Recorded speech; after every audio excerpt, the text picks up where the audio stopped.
on the second edition of Modern Stores of Value panel. Last week, we were discussing the same topic, but with a different guest. And this time, I'm happy to join as a moderator.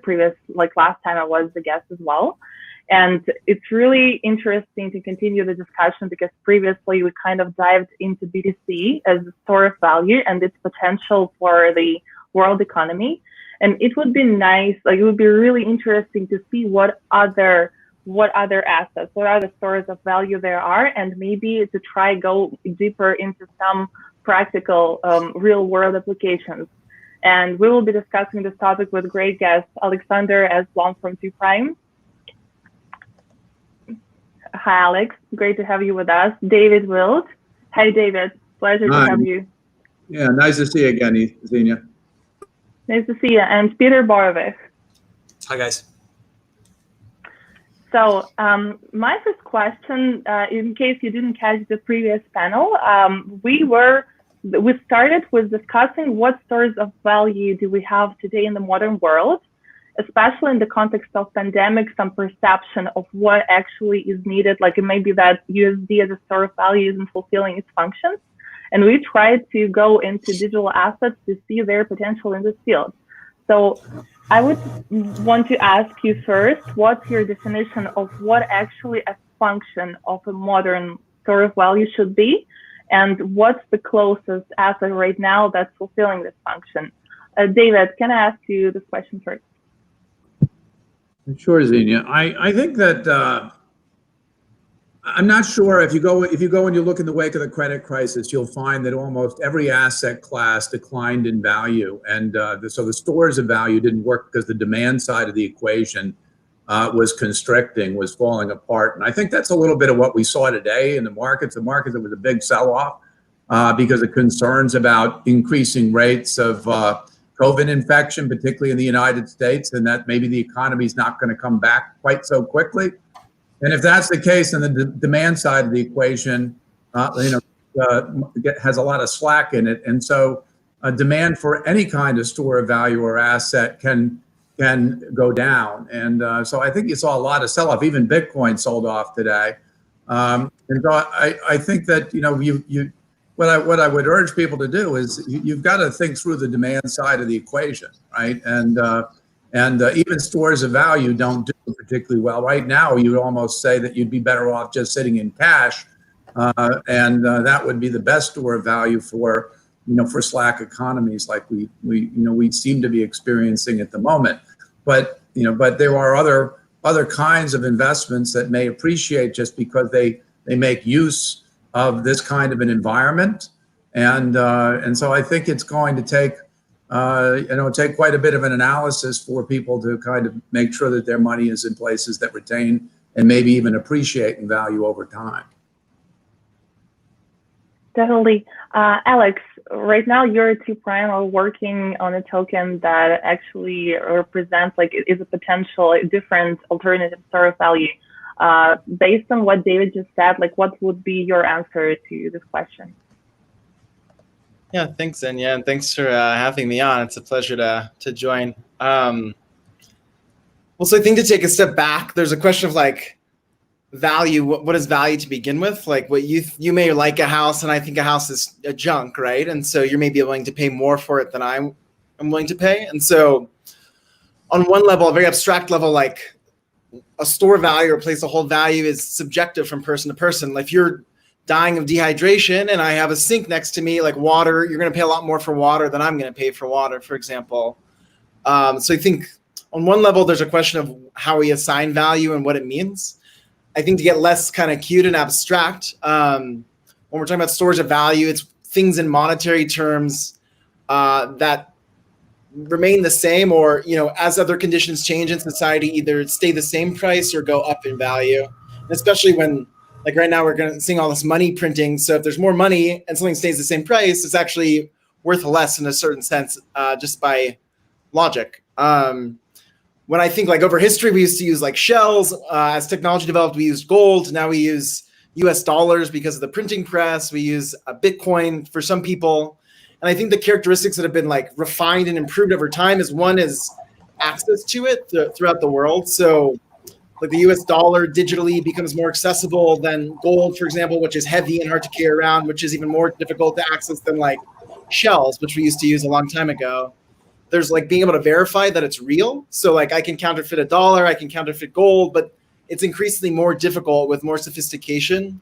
I think there's a constraint on supply. So things that have finite supply, like real estate, gold, oil, Bitcoin, you know, if there's increasing demand in the same supply, there's going to be an increase in the value of it, and then there's like the policy around that. So we sometimes think there's a finite supply of dollars, but there isn't. We just print more whenever there's a problem. And it seems increasingly that's the go-to path and solution. And I think lastly is just the global accessibility for it. Like, you know, the dollar is accessible for some people, not for others. There's different technology and considerations around that. So how do we create something that's globally accessible, liquid, I can get in and out of it whenever I want, it can't be counterfeit, and it has a finite supply. We're trying to create a token that achieves that through various different strategies. But I think to me, those are the characteristics of what a modern store of value would be. Peter, in your opinion, the store of value is something that is global, finite, and other characteristics that Alex has just mentioned. What's the closest store of value, something that we see today on the markets, like what it can be? What's your take on this? To be realistic, it is USD, the best store of value at this moment. Maybe Euro, maybe the top currencies. There is a lot of efforts that have been placed to make those assets store of value that will preserve your purchasing power. And to answer the direct question, what are the best stores of value at this point? Those major currencies, right? Like whatever, top 6. But the reality behind any significant store of value is liquidity. That's our take as far as run an AI project, and as far as our understanding regarding this whole digital revolution. There has to be real liquidity presented to the digital assets. Cannot be fake, has to be purely incentivized. And if such liquidity is achieved, the asset behind that specific liquidity will become the modern store of value. That could be Bitcoin, that could be other cryptocurrencies, potentially Ether, potentially Litecoin, etc.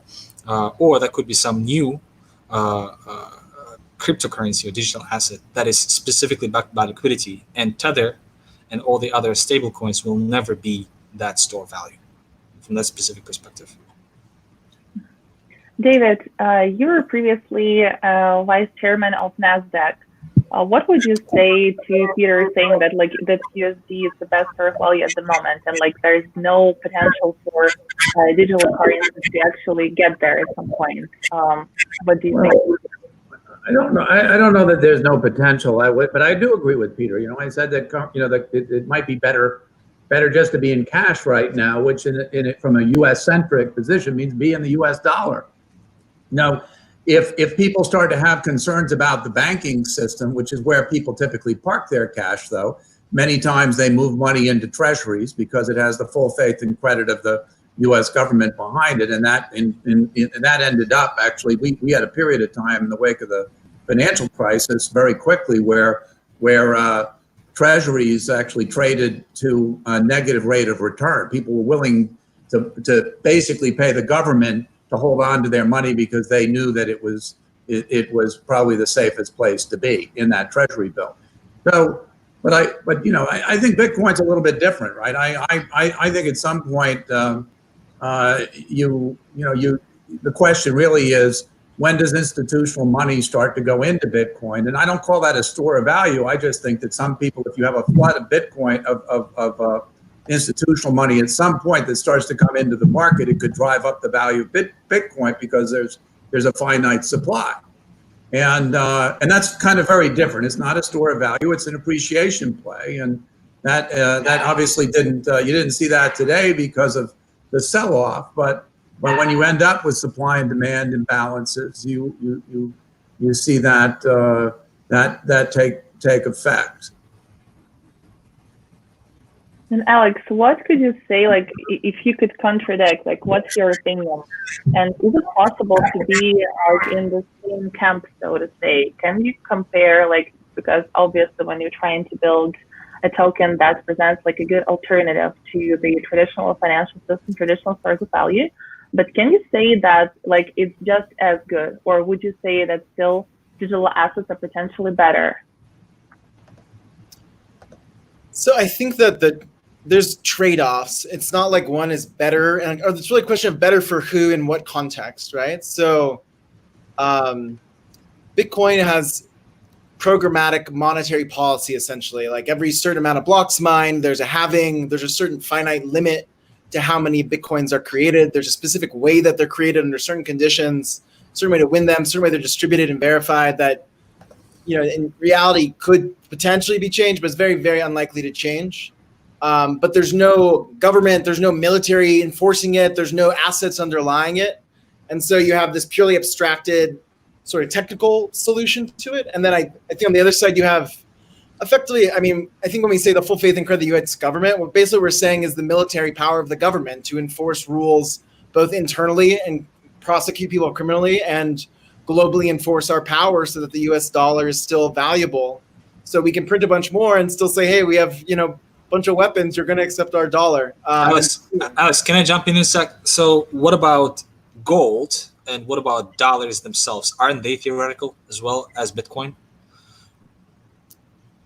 I guess, well, what do you mean by theoretical? Theoretical, authentically made as stores of value without, it wouldn't have come organically had there not been specific enforcement. Oh, like both gold and like socially constructed. Absolutely. I guess what I'm trying to contrast is one is socially constructed through military power effectively or government power, and the other one's socially constructed through math and algorithms. But at the same time, there's not a lot of flexibility in Bitcoin. Bitcoin doesn't care if the world's collapsing, if there's a war, which could be good or could be bad, whereas the US government's a bit more flexible in its policy, but also more human and fallible and subject to emotional decisions, even on a governmental policy level. And so I think it's not better or worse. It's like, it's the same, like, you know, for example, where like real estate has held value so far in this, you know, crisis better than gold or oil or Bitcoin or the stock market. It's been stable, but it's also not liquid, but that's a trade-off. So I guess it just depends, you know, which characteristics of storing value matter to who and when, and over what time scale. So it may prove that the US dollar is holding value well today, but eventually you may have some catastrophic like black swan event and Bitcoin may, you know, supersede that in the long run. It depends what kind of time scale you're looking over as well.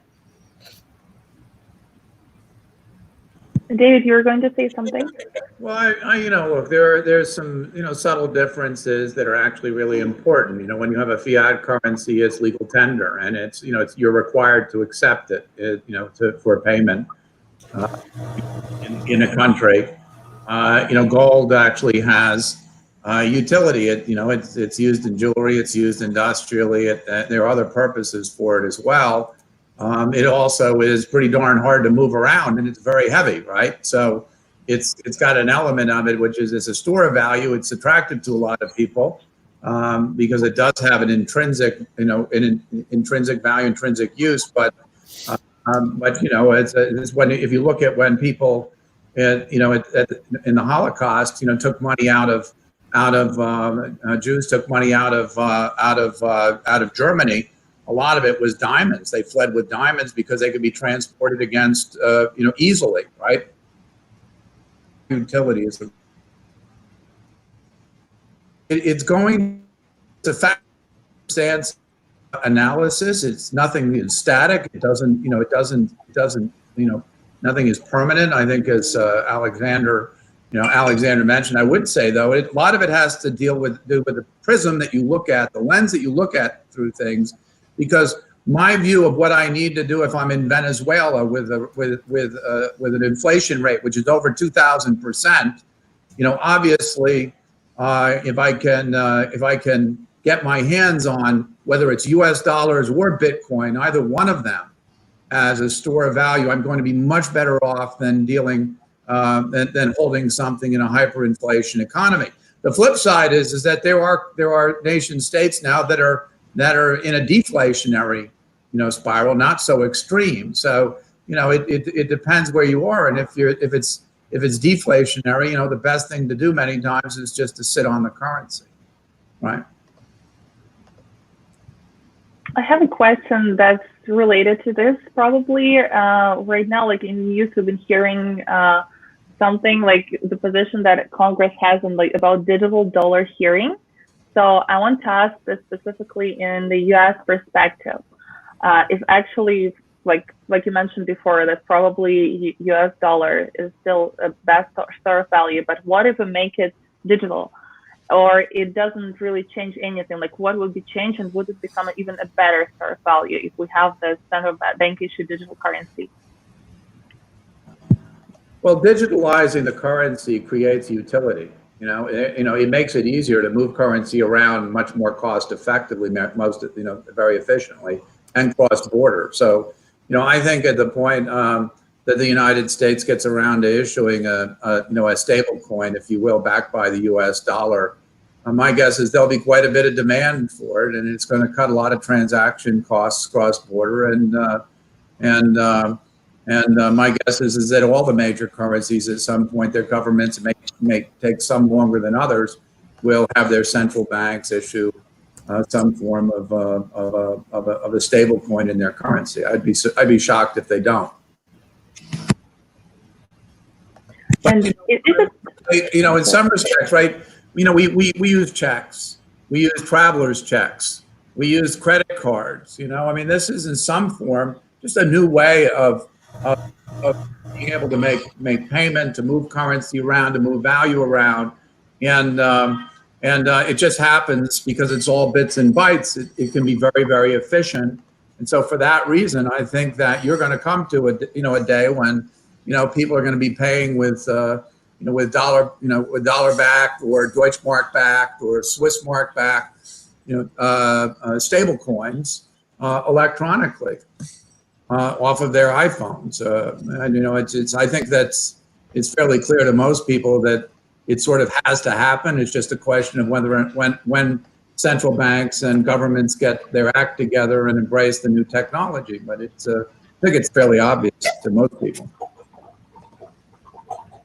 And if we take a step back from the governmental level and go to institutions. A lot of players have been experimenting with stablecoin, like JP Morgan, like I think it was end of last year with JP Coin. It's only one example because everyone's kind of like looking in that technology. So what is happening here? So actually, if there's like on this financial level, if stablecoins can actually fulfill their function and become the next store of value, like on this level, what stablecoin would it be, and what are the potential pitfalls here? Alex, would you like to take this one? Yeah, so I think that, a lot of these stablecoins, like if you can store them with different groups and earn like 8% interest, DAI Coin, GUSD, all these groups, Coinbase has their own stablecoin. It's a bit odd, right? Like, how are these groups able to provide 8% interest when nobody else, a bank can provide you like 0.1% interest on your money you keep at the bank? Something must be strange there. And there's basically, in my understanding, two things going on. One is stablecoins are a great way to launder money in between different countries, and it's a cheaper way to launder money than the normal way to do it at a lower fee. I'll pay 10% interest, and so there's a lot of interest in borrowing stablecoins or making trades with it that you wouldn't find with regulated money that could be traced and tracked. And so that's kind of means the way Bitcoin became popular as well. That doesn't mean it's inherently bad or there isn't good ways to use it, but that's a lot of nefarious technologies are typically used for nefarious things to begin with, and fringe people are willing to try stuff. So that's one aspect. The other aspect that comes up with stablecoins is like verifying that they're really backed by the money. So there's theoretically a one-to-one backing of dollars to stablecoin. Not to mention like the people with the actual dollars are earning real interest on the money in a real bank account with real cash, while you're just holding a dollar with no interest bearing, which is how some of them make a lot of money. But basically, I have no way other than to trust some private institution like USDT, that their stablecoins really backed, and they kind of provide vague letters from banks saying, yeah, there's money in here, but it's not always clear how that is.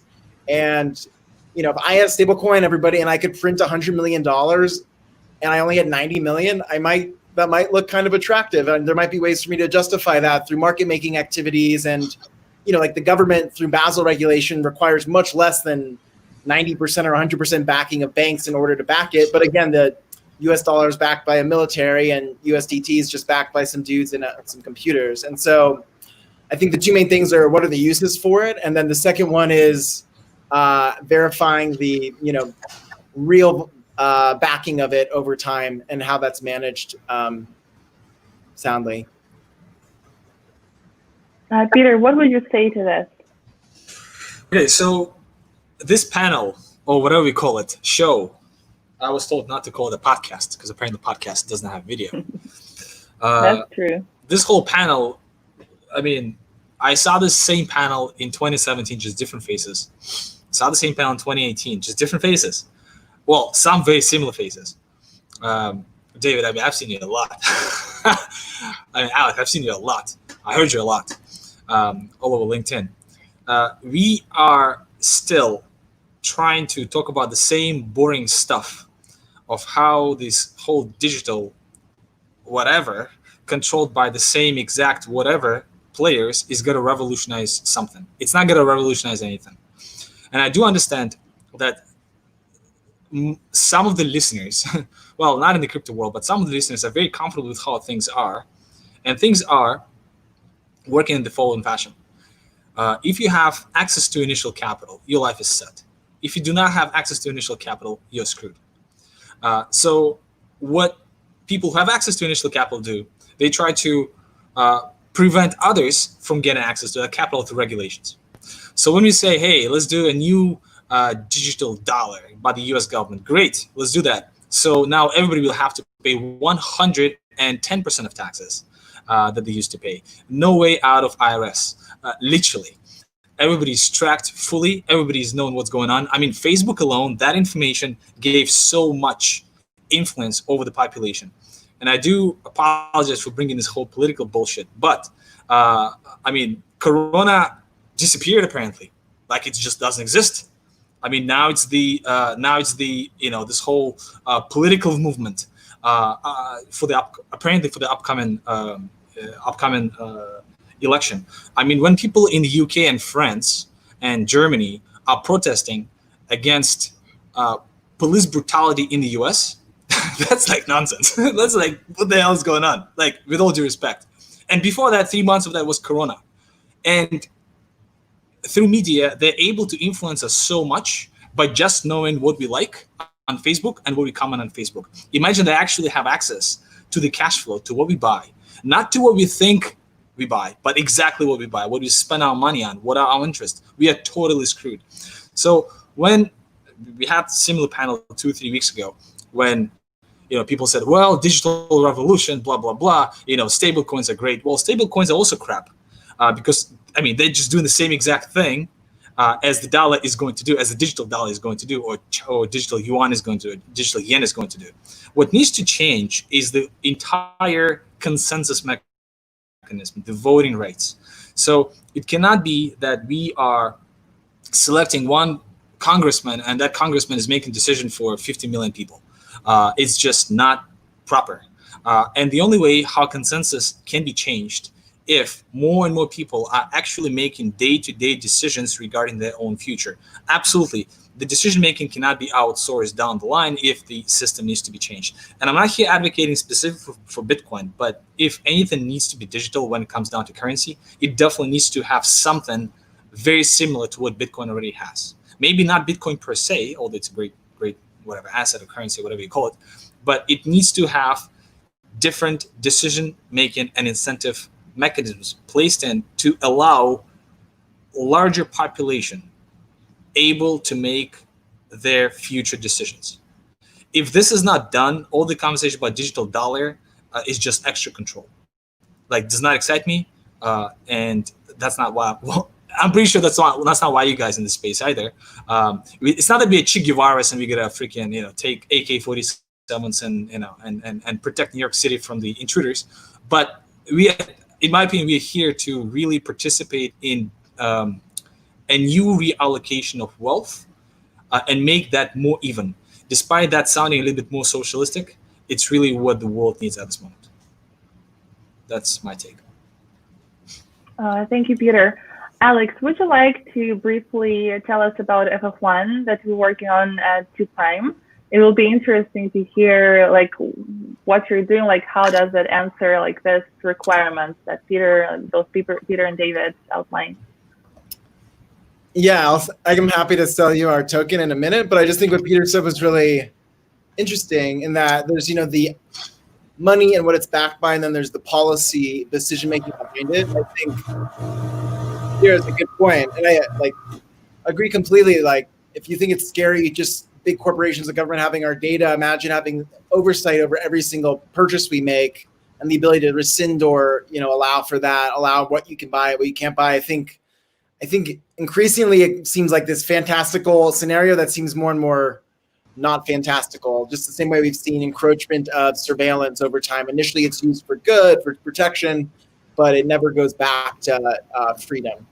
So I agree with you there. I think the difficult thing is it's not like a coincidence that we have effectively a republic or a democracy with representative leadership, because though in theory it sounds cool, like, oh, everyone should be super involved with decision making, the reality is, like, if you look at like DAI, MakerDAO, or a lot of these tokens, when you actually have votes for any of it, there's very few people participating, and the people able to participate in it right now are super technical, and though like that's a very specific set of people that are mostly male and mostly white as well, and so you get certain biases and outcomes there. And so yeah, like, our system is broken, but I also am not aware. I would like to see something different, and I'm not sure that, like, I don't know, like, there's a lot of education capital that's missing in order to get mass population to participate. Plus, like, I have other shit to do. I can't be voting on MakerDAO policy all day long. So I think that's complicated. So maybe they want to do that. Alex, so I don't have time to spend a week to try to learn about the new consensus, but I do have 40 years of my life to fucking work for somebody who takes 50% of my taxes. I mean, if that's if that's what's really happening, then yes, that's very unfortunate. But I mean, we have to realize that the fact that we have to work until 65 years old, I mean, the system is designed like that, and we die at 66, or we die at 65 and a half. I don't think that system is really pro people. And I think the new digital dollar is only going to increase that exploitation of people. Yeah, but just because the current system is bad doesn't mean that we should be like that. There needs to be some other thing that's also even less bad than that to replace it, that also like be easily used. Otherwise, what persists will persist, And so I just think the gap between theoretically how crypto voting consensus should work and the way it actually works today is very wide. Yeah, Peter, you sort of talk about consensus. Consensus is pretty, narrow. It's sort of the majority rules. The problem with democracy and that sort of notion of one vote per person is that you can always have the tyranny of the majority. So if you've got a majority of white males or whites, period, and this is kind of what happened with the Arab Spring. I mean, we had in Egypt. The Muslim Brotherhood, won, and they were secularists that they were riding ripshod over, and then all of a sudden the military overreacted in the opposite direction, and they're back to a dictatorship, And the real magic of democracies is not just simply one vote per person; it's how we balance the interests of minorities and protect minorities and those that can't themselves. So the civil rights in the United States, absolutely correct. Janetta Elsie, I was speaking at South by Southwest, and she's one of the noted Black Lives Matters activists. And I had said at the time, this is 3 years ago, that the problem with Black Lives Matters at the time was that it was too black. We needed more white people involved in the cause because there were righteous views. But when you've got 13% of the American population is African American, you got to get white people on board. And what we're seeing now is you're getting white people on board, triggered by this, horrific video of the murder of George Floyd, and it's woken a lot of people up and brought them on. And we're now starting to see real change. But that's because we've convinced not just African Americans that the African Americans have a worthy cause, but people who are not African American in large numbers. And so, you know, as Bob Dylan said, the times they are a changing, and I think that that's for the good. But you really need to kind of think through, you know, how we balance the interests of those that can't protect themselves. You've got handicapped people, you know, you know, they need to be looked out for, and that's what we do in a moral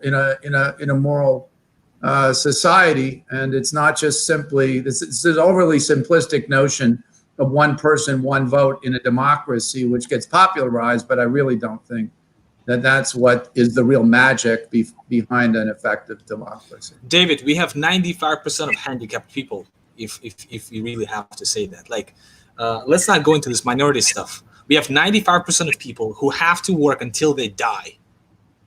So how about we protect the 95%? When I hear about protect the minorities, we hear about taking and diffusing power of the 1 to 5%, of the top 1 to 5%, through novel mechanisms. And the only reason we have this chance right now is because this mechanism is so novel that 1 to 5% of people are not too sophisticated to understand them. Why? Because, you know, for 3 generations, for 5 generations, they didn't have to do anything.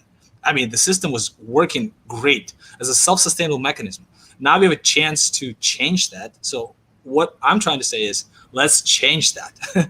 Let's not help them. Let's not help that 1 to 5% system. Let's have the 95% system. Well, I mean, you're talking about distribution of income here, and there's been polarization. Not income. Well, not income. Wealth. I'm not talking about income. Wealth and influence. Wealth and influence. You're right. You're right. Okay, and I understand that, but I mean, a lot of what happened was they in the wake of the credit crisis, in the wake of the financial crisis, they inflated assets by driving down interest rates. And if you had liquid assets, securities, the wealthy, all it did was inflate the value of those assets rather dramatically. So the rich got richer, okay?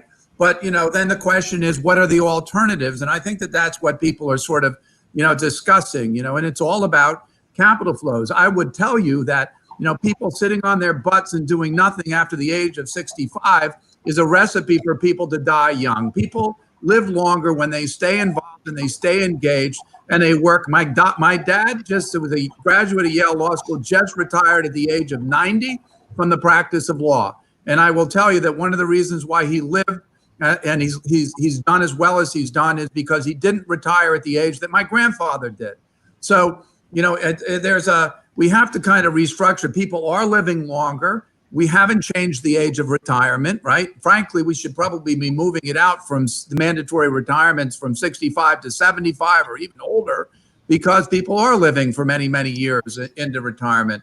And then we have to think about how to change cash flows and to get a little bit more equity back into balance. I mean, the fact of the matter is that when you have automation, we haven't talked about driverless cars that are going to displace truck drivers and Uber drivers and all sorts of people. And we're going to have to figure out how to create cash. Maybe some form of minimum income or something is going to be required.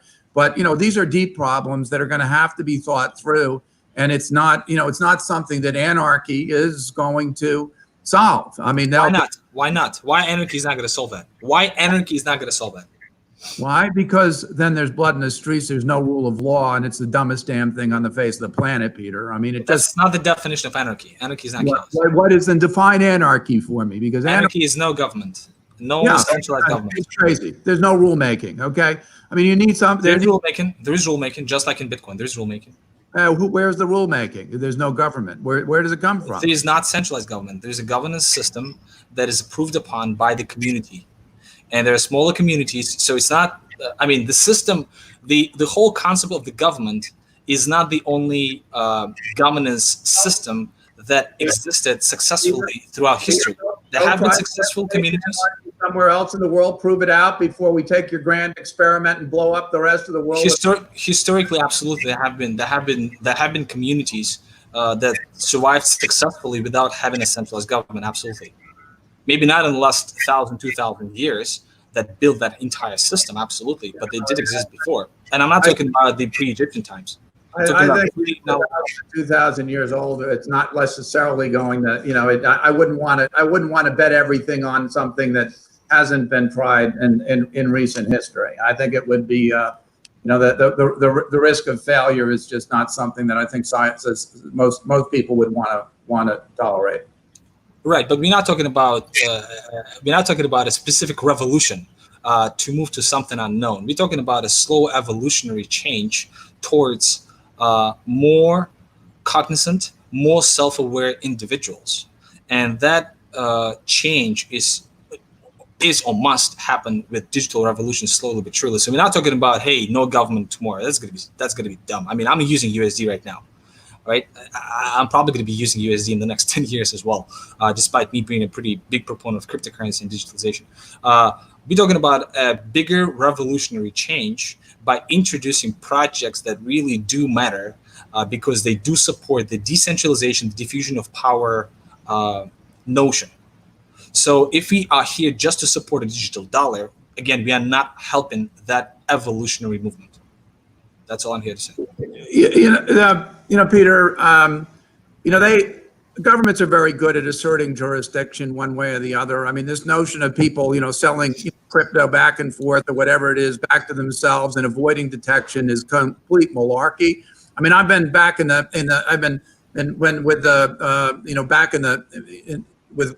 members of government, and they're tracking things that people think are off grid, and they're watching people who are looking to launder money and do all sorts of things, and ultimately, you're seeing a quiet effort to assert jurisdiction by saying, okay, here's an exchange, and this is where you're going to trade your crypto, and oh, by the way, this government controls this particular exchange, and they're now going to comply with the Patriot Act and the Bank Secrecy Act and identify everybody who's actually looking to transact. And oh, by the way, if there's another exchange that's somewhere else and they're streaming quotes into the United States, they're going to assert jurisdiction, just like they did with UBS when they were trying to find U.S. tax evaders, had accounts in Switzerland. And what did they do? They just threatened to confiscate the UBS's assets here in the United States, and they rolled over like a cheap suit and forked over all the names of all of those numbered accounts in Switzerland. So,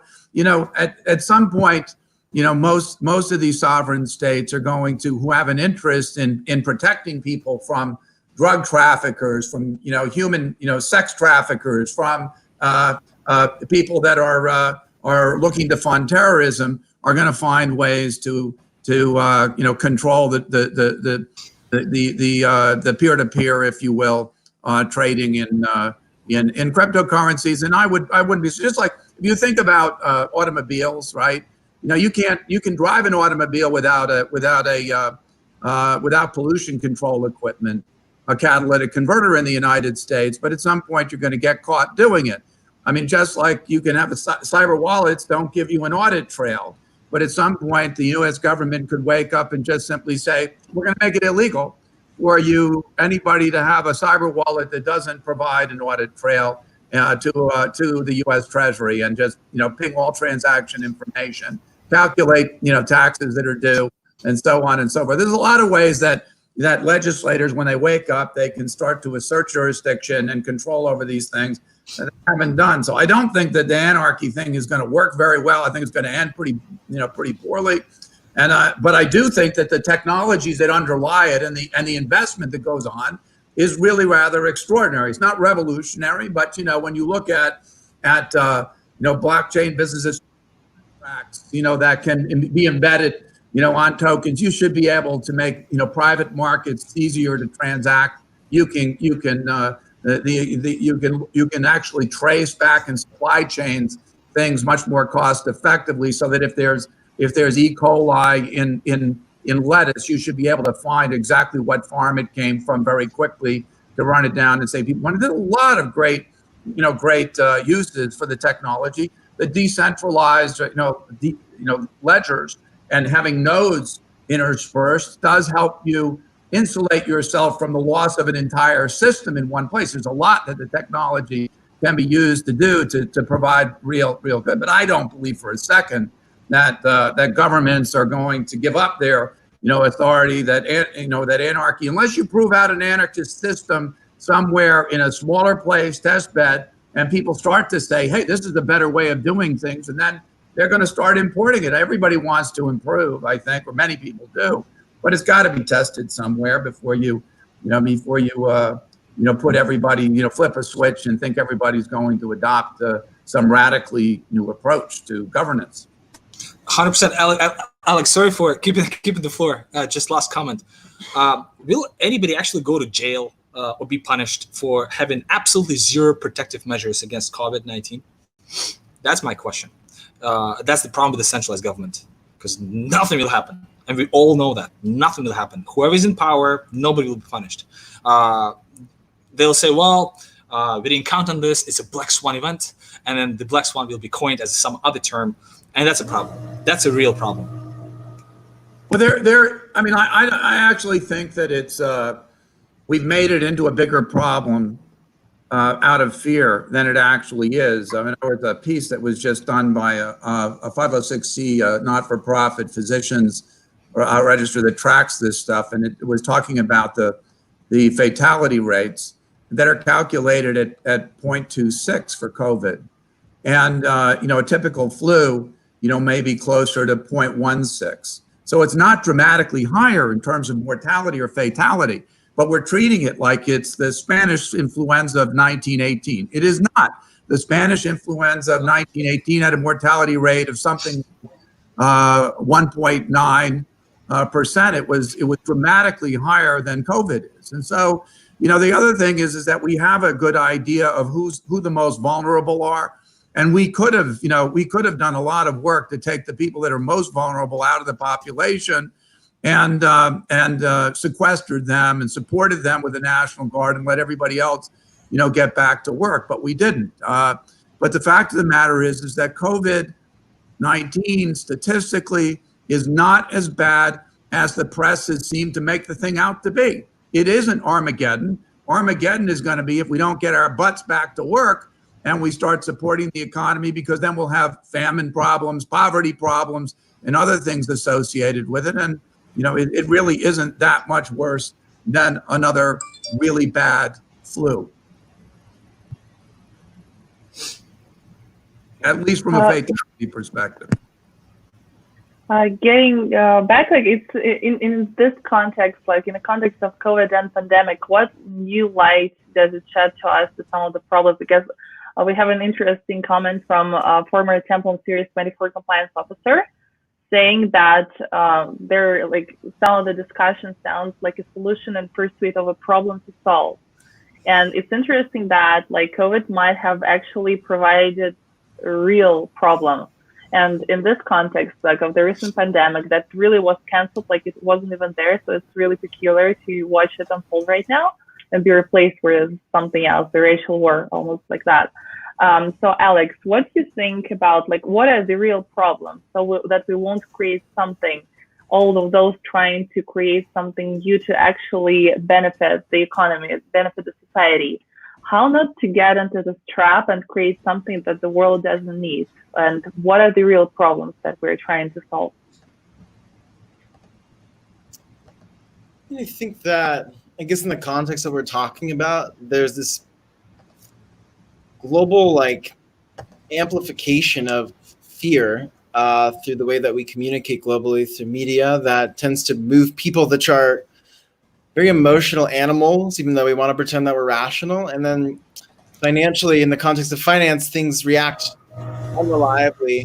I used to work at a hedge fund that purely traded products related to the VIX, which is a measure of basically fear in capital markets, a ratio of puts to calls on the S&P 500. And this is what you see is that it goes in waves. People get scared and then it reverts back to a mean, and then people get greedy and overconfident, then it reverts back. If you're a technical financial trader, that you can actually make money and take advantage of that. But if you're a regular person, your whole life could be destroyed because of some other people's policy decisions, or because you're scared and you're trying to protect your family and you don't know and nothing makes sense. There's not a lot of clear meaning making and reliability. There's unreliable policy. There's different news sources where we have totally different narratives about what's going on in society. Very different stories about what the solution is. I hear between David and Peter, basically improve our current system, which isn't all that bad, and one which is things need to change completely. And they're both rational from different positions. And I just think what's needed are things that are reliable and consistent regardless of context. And so to me, that reliability, where something, in this context of stores of value, something that's liquid, something that maintains a trajectory of price, at least within a predictable realm, and that I can access from anywhere, are nice features that I think almost everybody in the world could want. And so at my company, 2Prime, we've created a token FF1 that is aiming to do that. It's in its nascency, but has multiple ways to invest in it and is backed by a basket of assets and market making processes to provide a pretty much smooth ride, even when Bitcoin's flying up and down. So like today, when Bitcoin crashes, it's a good day for us in that it further proves that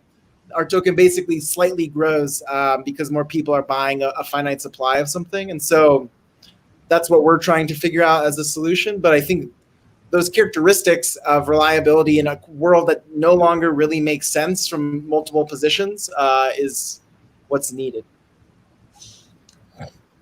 And Peter, from the perspective of what you're working on at Ronin AI, what would be your feedback to what Alex has just said? First of all, we didn't disagree with David. So we are agreeing on the same exact point, is that I'm bringing like some juice to the discussion to make sure that it doesn't sound the same as it was in 2017. We all agree on the same thing. Like, it cannot just be, the system cannot just, we can't just like experiment. I mean, we are people. So it has to be tested first, like some kind of MVP stage, whatever the system, whatever that new system is. And then slowly but surely, if people like it, expanded and scaled up. So that's 100%, we're all on the same page. It's going to be crazy to be otherwise. But with our project, we do the same exact thing that I described. Our goal is to drive lots of liquidity. So we are working on AI-based high-frequency trading. So the goal is users have incentive to join us, because if they join us, they have access to sophisticated AI analytics. And then later on, as the network grows, we start introducing more high-frequency trading strategies to ensure that we provide real liquidity to the market in digital assets. So if somebody actually needs to participate in the markets, they have access to that real liquidity, and the pumps and dumps situation dramatically gets reduced. Therefore, more institutional investors will consider the crypto markets in a much more comfortable fashion. Therefore, they'll start bringing their own capital to the markets because the number of manipulators will start eventually dropping. So the idea is to drive enormous amount of liquidity to the entire digital space, whether it's our coin or Bitcoin or Ethereum, doesn't really matter. And by offering that, by providing enormous amount of liquidity, make the price changes less volatile, and therefore drive even more capital. So it's a constant game of liquidity versus volatility. High liquidity, less volatility. That's what we're trying to solve. If we are successful at solving this, we work on this project for years now. If you're successful at solving this project, solving this issue, the digital revolution is actually going to happen. It's actually going to happen. So we're not targeting some short-term solutions like Tether or DAI or lots of those projects with stablecoin. We're going for the core. The core is lack of liquidity, and we're driving that liquidity. David, I also want to ask you of the projects that you're seeing on the market or something that you're working on right now. What do you see out of like the innovative? Because we discussed something that's traditional. We discussed existing projects, but where do you think will we go? Like, if we discuss exactly the same topic in 2021, what would be maybe another player that we'll be talking about? Because something will change. What are the innovations? Maybe out of something that you're seeing in the market, or maybe just in theory, what you see needs to happen for us to have a better store of value. Well, there's an old saying, which is most people overestimate the impact of technology over the short term and underestimate the impact of technology over the long term. There was a lot of enthusiasm with the initial coin offerings, which unfortunately were mostly not legal in the United States. They were unregistered securities offerings for the most part. But it wasn't that different from the dawn of the internet age, when people were throwing, as Alan Greenspan famously said, there was irrational exuberance and people were inflating the value of those assets, throwing lots of money at the new idea. And there were a lot of really dumb ideas that got financed, like Pets.com and eToys. But looking back many years later from the primordial ooze of the internet, you had some very transformative businesses that really disrupted the economy. I mean, we used to buy records through Tower record stores, and those are all gone, and they were replaced by iTunes and electronic distribution of music. You have eBay, you have Amazon, which is now the largest retailer in the world, started off with books. And so we're going to find our same, a group of companies that emerge from this technology evolution, but it's an evolution. It remains to be seen where it goes. I mean, I think what Peter is describing is for a market structure, nerd, which is kind of what I am at heart. I mean, this trading and efficiencies, this is all part of this market developing and maturing over time. I mean, I think that the bigger, smart order routing, there's so much fragmentation of trading venues that you can make money arbitraging easily through high frequency. And where if you look where most of the revenue is, it's in the crypto space right now. It's not yet in tokens and securities, for instance. And so, that's a place where people can develop businesses where Bitcoin mining, proof of stake operations. I mean, everybody is working on driving down the cost of energy in Bitcoin mines so that they can survive and thrive and earn Bitcoin and sell it into the marketplace at a profit. So there are lots of very interesting businesses like that we see. Most of them are being financed through traditional placements of securities, right? To build a Bitcoin mining operation that has a lower energy input for the sake of argument. But at some point, you will see some very important businesses that emerge. I think some of the ones that are maybe even more interesting are, how you automate through smart contract layers on the block, the tokenization and the ease at which we invest in private companies, because we need to get more capital into private companies and smaller companies, because that's where entrepreneurial energies and innovation lives. And if you can take those 20-30 trillion dollars worth of public equity assets out there and take $500 billion worth of that and divert it into the startup and A-round economy, you can unleash a wave of innovation and job formation, the likes of which the world has never seen. And so in a market environment like we're in right now, trying to fight COVID, we're limited by how much money we can get into, how many innovative ideas for vaccines, for antiviral agents and other treatments, monoclonal antibodies. And the simple fact is, because of uninformed changes to public equity market structure, we collapsed a lot of the middle market investment banks. I mean, for those of you that don't know, we're trying to revolutionize investment banking by pushing it into the cloud. We've got investment bankers now in 17 states in the District of Columbia trying to enter into the void where 80% of the middle market investment banks were collapsed out of existence. And so that whole process, whether through part innovation, part regulatory change to get cash into the hands of entrepreneurs. I mean, back to Peter's point, if you want to create upward mobility, you've got to get money into poor communities. You've got to take that person that has a great idea, but he can't start a business because his friends and family are flat busted broke, because most businesses start with friends and family money. Set up an incubator in a area of Baltimore or Detroit, and with curated deals, and maybe give somebody a tax credit who's got money to invest in places where those jobs are going to be kept locally, and create some upward mobility to give those poor people an opportunity at a different kind of future. Rather than seeing that the people that succeeded were in the neighborhood were professional athletes or drug dealers. Let's see some people that created real entrepreneurial growth companies in those neighborhoods that drove a new kind of fortune, a new kind of wealth, and created a new kind of mentorship for people to do things that are fundamentally incredibly constructive and valuable to society. We solve, disease through the efforts of scientists and entrepreneurial capital. And it doesn't really happen so much with the large cap, pharmaceutical companies. I mean, most of that innovation is occurring, in the hands of smaller companies, and they have to get financed.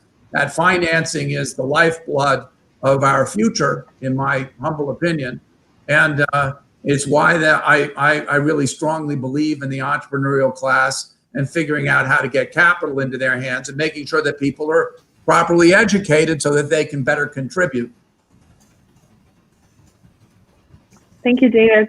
We only have a couple minutes left. Alex and Peter, would you like to say a couple of words in closing? So what's next? What will we be discussing on a similar panel in a year from now? I'll start. I can start first. We're going to be discussing the same exact thing. Nothing will change. The grass is going to be green, the sky is going to be blue, and Bitcoin is going to be $20,000. In reality, that was a joke. Well, 20,000 probably truth. So I really hope that the crypto community, the blockchain community, will realize that it's all about community building. So what Blockchain Center is doing, and what I'm learning how it should be done from them, is they're building communities. So they're educating people, enterprises, projects about digital revolution, how it should be done. And it's all about educating people. Unfortunately, the outsourcing of decision-making has to stop for any real change to take place. Will there be any UX specific changes in terms of usability with digital dollar? Absolutely, absolutely. Yeah, but that's not what we're looking for. Will you be able to finally be able to hopefully not pay 3% of foreign exchange conversion fee when you are in Europe, for example? Maybe. Will you be able to maybe use a credit card when you're in Africa, if you are in Africa? Sure, absolutely. But it's not. It's a UX change. It's not it's not a tectonic change. It's not like a really fundamental change. So for the fundamental change to take place, the significant, more and more significant portion of the community must be educated regarding what we are trying to do, how to decentralize and diffuse power, and how to finally start making those decisions. If we fail at this, then then this whole blockchain promises are deemed. Yes, you'll have lots of public and private permission databases somewhere stored within banks, controlling the whole flow, within healthcare, within government systems, within supply chain. And yes, the databases will be very funny and much more efficient. And yes, and lots of cost saving and potential revenue profiting, but the system will still stay the same. So if we want to change the system, we need to start educating people more and more and more. So Blockchain Center, so thank you so much. You guys are doing great. To answer quickly, I think that I don't know that so much will be different in a year. I think, I think things change most of the time incrementally, like little bits of changes. I mean, I think what the Fed is doing monetarily is really extreme. If you look at it historically, the amount of money being created, the way it's being distributed. And I think, incrementally that degrades the faith and credit of the United States dollar, though there's also, again, I don't care how much money's printed. If I have a nuclear weapon, I'm going to probably listen to whoever has that weapon ultimately. But so, I think you'll see both just a gradual change and probably be reverberations of what's happened here. We've seen a lot of people move to remote work, and there's this slow shifting, though. I also think things can be incrementally changing and they accumulate, and then suddenly there's a very big change very quickly. It almost felt like that could happen during the lockdown or when the market was crashing really quickly. Everything seems like it's always been the same until it isn't. And so is that going to happen next year? Probably not, but it probably will happen at some point. No one, I don't think, saw World War II coming 5 years in advance. It just sort of all these factors then ignited, which a lot of those factors of increasing nationalism, financial strain, and racism and stuff, are not so dissimilar from the time we live in now. And so, I would be foolish. I don't really know what's going to happen in a year, but I think we're definitely doing structurally, fundamentally big things that have to have some effect at some point beyond just slight, reverberations in the stock market. So thanks for having me. Thank you so much, everyone. David, is there anything you would like to add quickly? I know that Alex has to be off now, but maybe a couple more minutes for some final thoughts. I'll sign off, but thank you so much. Thank you, Alex. I just think, I like to implore people to do things that are, constructive and make a difference and a contribution. Think about what you're doing. We are building an investment bank in part because we know that access to capital is so important to social impact companies. And looking at, a company, there's a lot of bias in lending and financing, and we're looking at artificial intelligence and other ways to take bias out of of financing venture capitalists, venture capital companies, because I don't think it's a secret that very few women and very few minorities get financed by the venture community.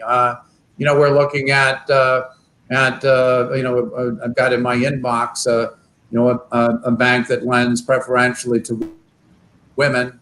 And the idea is that women actually do a better job of paying back loans than men do. Okay, that's the thesis. I mean, so these things are constructive and helpful. I mean, we got to figure out a way to. I mean, to get money into impoverished areas, and I think that I think we share that.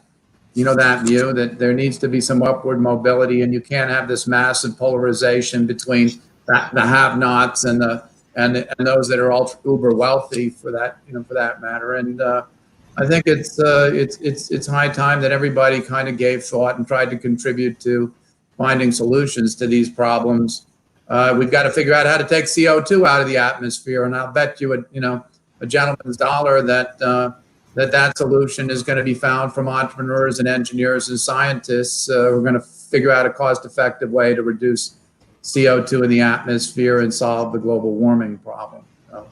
But I mean, we've got an opportunity every day to do something that makes a difference. And I think you just don't just be a capitalist for the sake of being a capitalist. Be a capitalist that also understands that they're making they have the potential to make a contribution to the greater good.